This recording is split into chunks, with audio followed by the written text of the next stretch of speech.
আজকের দিনটি আমাদের জন্য স্বাভাবিকভাবে ঘটনাবহুল। দীর্ঘ সময় পড়াশোনার কাজ চুকিয়ে আমরা আজ দীর্ঘদিনের প্রাণের শিক্ষা ছেড়ে ফেলে নিতে যাচ্ছি।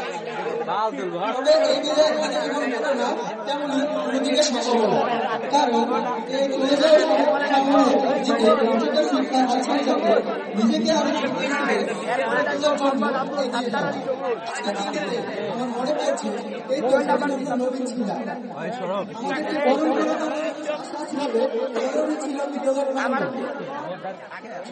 আজকে সম্মানিত শিক্ষকেরা যে সুন্দর স্বপ্ন আমাদেরকে দেখিয়েছে মানুষের মতো মানুষের দেশের সেবা নিয়োজিত হতে পারি সে স্বপ্নের মর্যাদা আমাদের হৃদয় বহন করছে।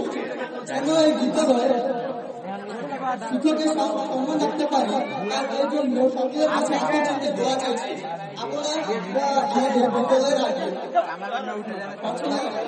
এছাড়া এখানে দীর্ঘ শিক্ষা জীবনে আপনাদের অনেক শাসন বাংলার মধ্যে যেতে হয়েছে, যা সাময়িক বিরক্তি মনে হলে এখন এই শেষ মুহূর্তে বুঝতে পারছি এটা আমাদের জন্য কত দরকারি ছিল। আমাদের কোনো আচরণে যদি কোনো শিক্ষক অথবা শিক্ষিকা কোনো কষ্ট করে থাকে আর ছোটবেলায় কোনো বড়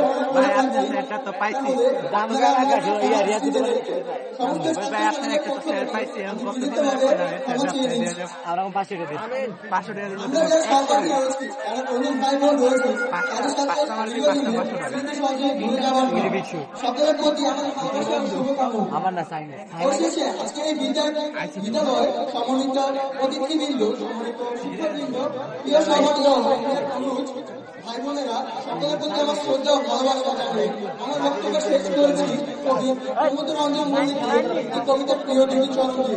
হয়তো আমার এর মধ্যে আর হবে না কেউ আসা দুয়ারে যাই রোপণ করে ভালোবাসা। ধন্যবাদ।